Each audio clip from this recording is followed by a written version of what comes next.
Hey everyone, I'd like to welcome you to the very first DJ's Aviation podcast.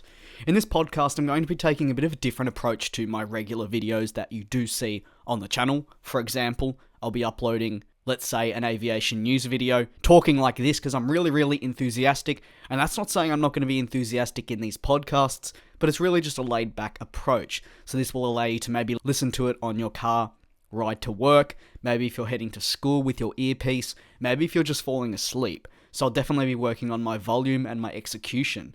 Now I just want to interrupt myself in post-editing. This isn't the case. I do get very enthusiastic and get a bit loud, but I'm going to try my very best over the coming podcasts to improve that. So I'm sorry in advance for that. Now, in regards to what I'll be doing in future podcast episodes, well, it's essentially aviation stories, aviation discussions, and anything that is suggested by my absolutely amazing patrons over on Patreon. What I'm going to do now is give an absolutely huge shout out to those who help power this whole project that is DJ's Aviation. Huge shout outs must go out to Adrian, Brandon, Christian, David, Edward, Edyta, Elizabeth, Erynn, Garrick, Josh, Julian, Pat Matt 2, Robert, Sid, and so many more who all help power this channel. The discussion for today's podcast is work experience, specifically though work experience at the airport. I was lucky enough back in 2016 when I was in year 10 to complete work experience with Dynata, one of the world's biggest airline operations companies, and it was absolutely amazing.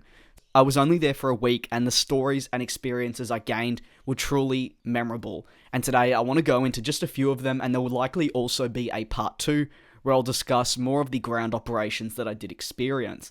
To give you all a bit of a rundown, in today's podcast I'm going to be discussing my experience with Air India, flight operations, and just passenger operations on a whole.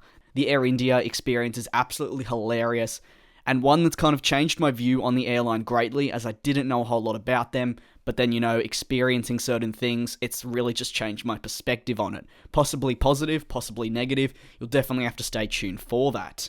So we begin sometime in May of 2016 when I did undertake the work experience. As I said, it was for just a week, and it was very exciting, as not many other people got this sort of experience, and I know I was the first person that did work experience at the airport, specifically for Dynata at the time.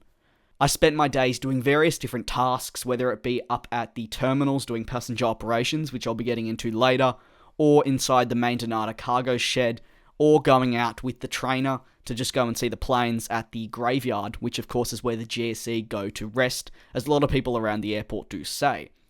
The final 2 days, in the morning specifically, I spent in and around the international terminal. Now, this is a huge experience for me.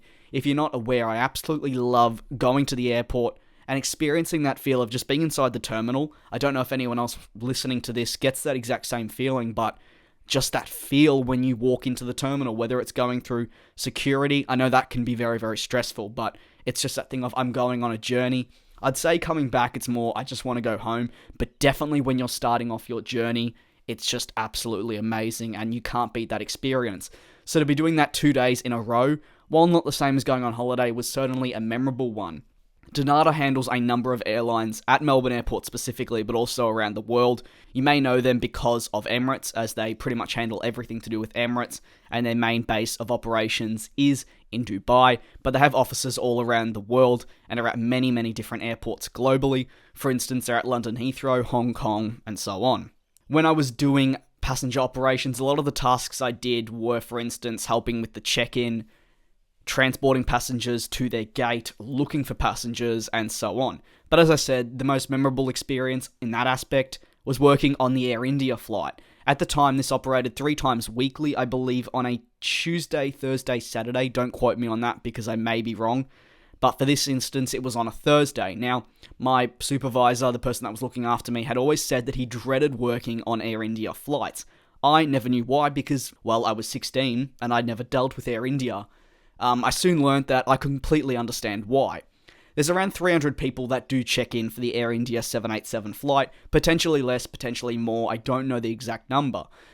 First of all, it all begins with, checking in the boarding pass and doing the baggage. First thing you notice is their baggage is horrendous. And this isn't me taking shots at the Indian culture, the people of India. I want to make that very, very clear. I respect their culture, and everyone I've encountered is very nice. However, the ones on board this flight, it was quite tricky to deal with. For instance, when you have an allocated 22 kilos, they were bringing 40 kilos, 45 kilos. In turn, you may be thinking, what does this do? It delays the check-in progress and actually then pushes back the boarding of the flight and departure of the flight. Delays equate to a lot of money being spent, a lot of money lost, because of course you need to get these flights out on time when they have that slot. So let's say there's 50 passengers to one desk. I would say about 45 of those 50 exceeded the baggage limit. Then you find that problem of the language barrier, and that's evident anywhere. You could be going to France, you experience the language difficulties, but it is quite difficult.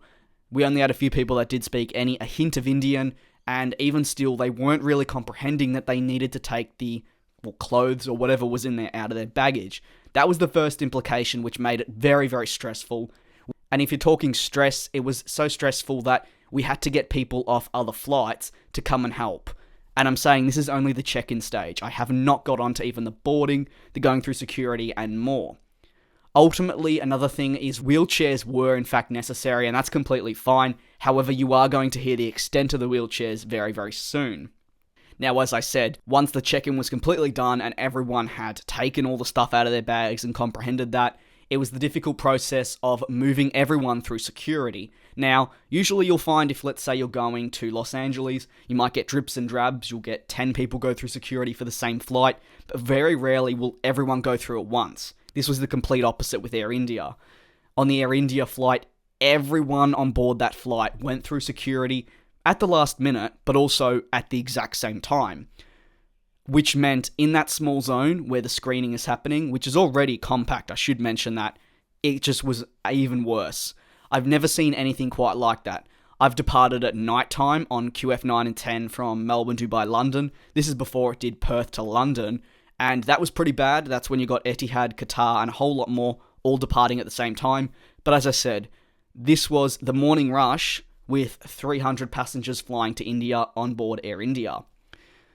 So I had to end up helping. My job was really to just supervise, but in the end, they had to get me pushing the wheelchairs, guiding people through, because it was so hectic, even the ones screening couldn't handle it. And when I say this, it does happen almost every time Air India comes in. It's nothing really new, but for me seeing it for the very first time, it was absolutely mind-blowing. So obviously my job in that part was to get people through security, but again, there's the language barrier with some people, and I couldn't really convey to them that they needed to stand up to walk through. They were insistent on going through with the wheelchair. And I mean, if you can't walk, that's fair enough, but the problem was the wheelchair was being set off as it was going through. Then these people would have to be stopped.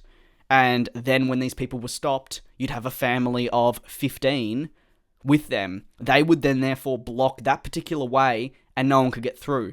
Then if we track back 15 meters, the queue outside the door continued to grow because the Virgin Australia flight to Hong Kong was going out, or an Etihad Airways flight to Abu Dhabi was going off. The line kept going, no one was moving, people were literally screaming to get people out of the way. So that was chaotic as ever. Meanwhile, I should actually mention, before I go any further, it's worth noting that I actually had to go through screening myself. I couldn't just walk through without doing it. So while everyone's dealing with that, we, people that are working with Donata, also have to go through. So, as you can imagine, really, really hectic, stressful, and just something I hadn't experienced. I did do other airlines like China Southern and China Eastern, and there's something I'm going to explore when I talk about passenger operations on a whole and give my opinions on it, but this was just something I've never experienced before, as I've said multiple times.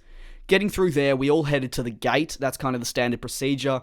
Readied the aircraft, well, people went in and readied the aircraft, opened up the computers to do the boarding and everything. And this was ultimately the worst problem of them all. And you're probably thinking, how can it get worse when you've just heard all of this that's been going on? Well, now you have to rally up everyone. And people don't necessarily like going to their flights early. Me, I'm the complete opposite. I adore going to flights early. I love being there first, getting on the plane first. But not everyone's like that, and that's fair enough. But then you also have people who don't go to their flight on time, don't listen to the announcements, and that was the case for this. I believe we ended up having around 60 passengers in the terminal that didn't turn up when we were like calling final call, Air India, blah, blah, blah, flight to Delhi. So again, similar to what happened at check-in, we all had to get people from different flights. Now, you need to understand, I'll give an analogy here. So let's say you're working at Coles or Woolworths. This is in Australia, so maybe Sainsbury's in the UK, Walmart, things like that. You're working on the checkout, but then all of a sudden someone at the back is stocking the shelves and they say to you, right, Daniel or DJ, I need you to come over and help me because I've spilt something. But you actually have a line of people you need to serve. Then someone else calls you over there, the opposite side, saying, I need help bagging an item. That's literally what ended up happening. We had to call people over who were working on other flights to get them to help because we couldn't find anyone. And we brought the signs of Air India flight blah blah. No one was coming. We're now half an hour delayed. We might have 40 still to go. This flight ended up going like an hour and a half late, and it continuously is delayed. You rarely find it go out on time, and to be honest, I'm not surprised at that. If just experiencing one flight, that was enough to see what happens. You can see on Flight Radar sometimes the flights go out at 2 p.m. They're meant to leave at around 9, 10 a.m. This was at least in 2016, so the delays can be really, really bad. Something else to dive into is also the working hours. You need to take into account as well that people have their shifts. They can't go over their shifts, or they can, but in this particular scenario, people would not really go over their shifts. So you've got people leaving, and then we're waiting 5 minutes for someone else to come. You end up being a man, woman, everything like that down, which is a huge problem ultimately. But as I said, the departure experience was insane. I want to get onto the arrival experience because I was fortunate enough to experience them arriving as well. I also got to go into the Air India plane, which, well, I don't really know how to put it. We'll get onto that in a second. Now, arriving, I was given a really, really critical job, which was of most importance, and that was to use my body to block the wheelchairs. I didn't expect to be doing this, but I did. We had to end up getting 15 people. There were a set of wheelchairs behind us, and as they were deboarding, we had to create a wall. Literally a wall. As Donald Trump would say, a wall. And it was so they didn't see it, because, as I've said before, that's fine. If you need a wheelchair, everyone is going to help you. That is completely fine. But this was to the point, as I said earlier, I was going to tell you the big thing about the wheelchairs. This is to the point where 10-year-olds and 12-year-olds needed a wheelchair, or the parents were saying, get them a wheelchair or something like that. This was to the point where someone got in a wheelchair, my supervisor, who was an absolute legend, unfortunately I can't remember his name, but he was such an incredible person to deal with, and he just loved it and laughed constantly, made heaps of jokes, to the point where he said, you need to get out, someone else needs it. They got out and walked faster than him. He was healthy and everything like that, and they were the ones and they sped walk off. So, as I said, me blocking the wheelchairs was absolutely ridiculous. Anyway, moving on to inside the Air India plane, I couldn't believe it. There is, like, dirt coming down from the air vent, dirt on the carpet.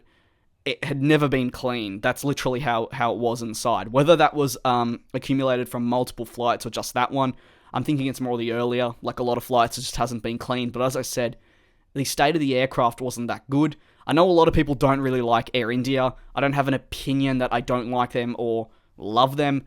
Just from experiences, though, it was quite an odd experience. And once again, I need to reiterate, I'm not bashing the Indian culture, Indian people. This is just an observation of what really went down with that dreaded Air India experience that I had.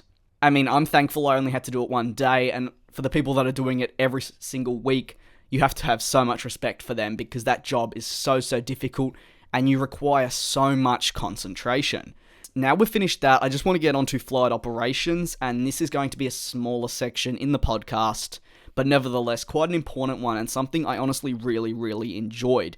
Now we're moving from the terminals back to the cargo facility at Donata, where I learnt all about flight operations. If you don't know what flight operations is, it pretty much revolves around the operations of flight, and particular flights like manifests and everything like that. So for instance, this could be dispatching it, creating manifests, as I said, implementing how much cargo is going onto a flight, getting it off to that particular... It's pretty much just a chain reaction. For instance, you'll start off with the airline saying to a worker, there's going to be 15 AKE containers on board, I need you to put this in under that particular flight. What you'll do is you'll do it inside the facility, you'll print it out, or you'll email it. I'm pretty sure you print it out, the airline then takes it again, and then it goes off to the terminal, where the load operators work out where to put the AKE containers, because that needs to be critical, or else, the plane will stall when it goes up. So they have to plot that perfectly.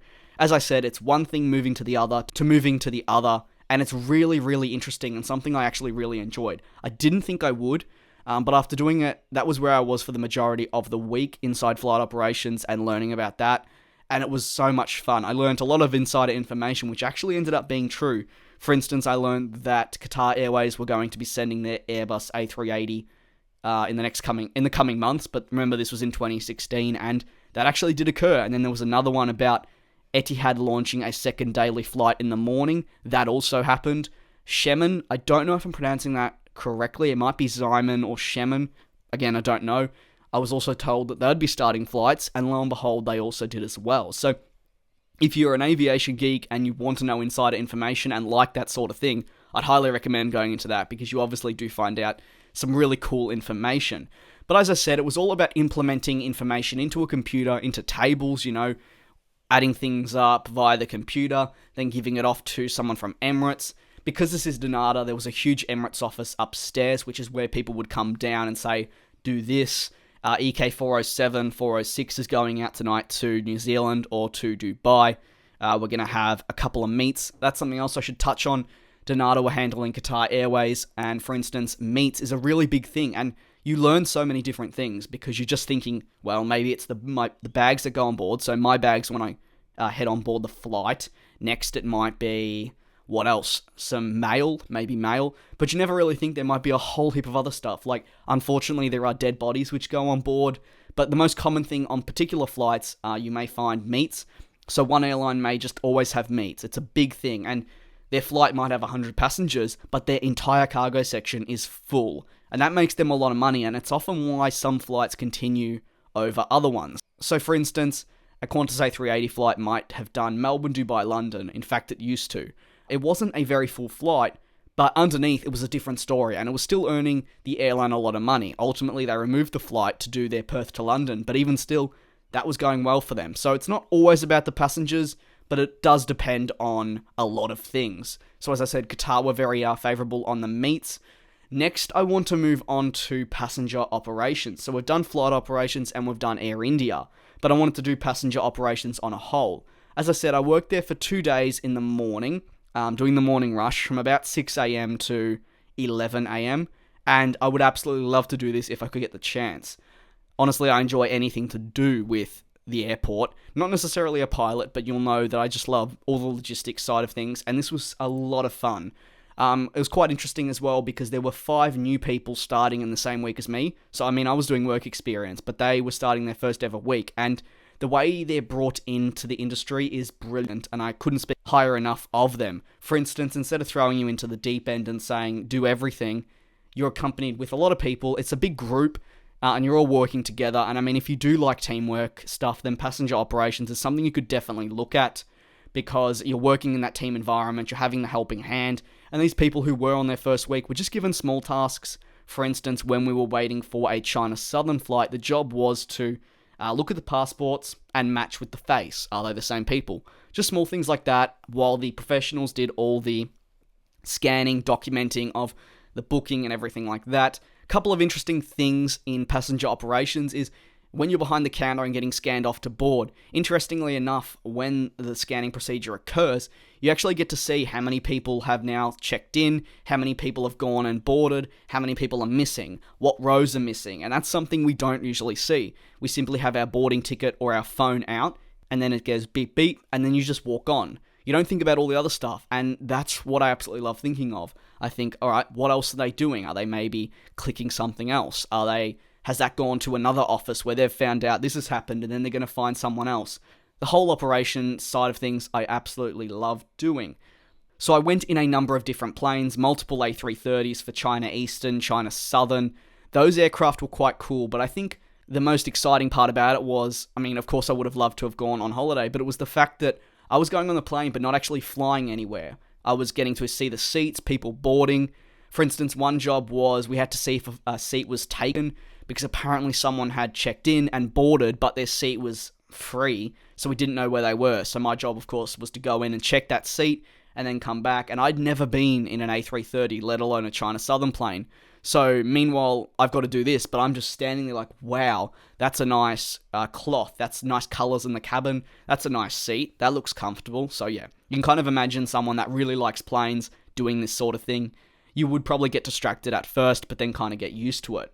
The highlight of passenger operations, while not being Air India, was probably getting to be on a sky bridge when it was being moved away from the plane. Absolutely amazing experience. You often see the sky bridges go away, but you don't get to experience, what it's like to be on them when they're moving. And it's almost like an amusement ride where the floor moves, but you've got to stay still, if that makes sense, or you can't wobble over. You have to use your balance, and it's so cool because it's that whole thing of you'll be standing there, and I do recall this is what happened with the China Southern flight, where we're standing on the sky bridge, the door had been closed, you say goodbye, safe flight, which is always nice, and then you're just basically standing there for 10 minutes, guessing, and this was something we did. We played the game of when is the aircraft going to be pushing back. So you'd stand there, look at the beacon. If you didn't know, usually the beacon starts flashing when the aircraft's being given pushback clearance. So of course they push back and then depart. So we were all waiting, saying it's going to be 5 more minutes, it's going to be 10 more minutes. The light would come on and you literally just see the plane, a meter away from you, move to the right and head off. Once that's done, we move our sky bridge back and then they literally lock it up. And as I said, that was so much fun. This is part 1 of the podcast for my work experience, if you will. Today we talked about Air India and what went down with that. We talked about flight operations, passenger operations, and yeah, I really did enjoy doing this. Stay tuned eventually for part 2, which will be coming out. And in that particular part, I'll be discussing ground operations, my experience going airside, which was a lot of fun, going into the cargo hold of the A380, and really just wrapping up that experience on a whole. I'm now going to be switching to my Patreon-only content. Again, a big thanks to all the patrons who help power DJ's Aviation. If you want to become one, there'll be a link in the description, and this is pretty much where you get a lot of control over the content I create, for instance, the DJ show and this podcast on a whole. So now I'd like to sign off and say thank you very much for tuning into the first DJ's Aviation podcast, and I'm going to say welcome back to the patrons.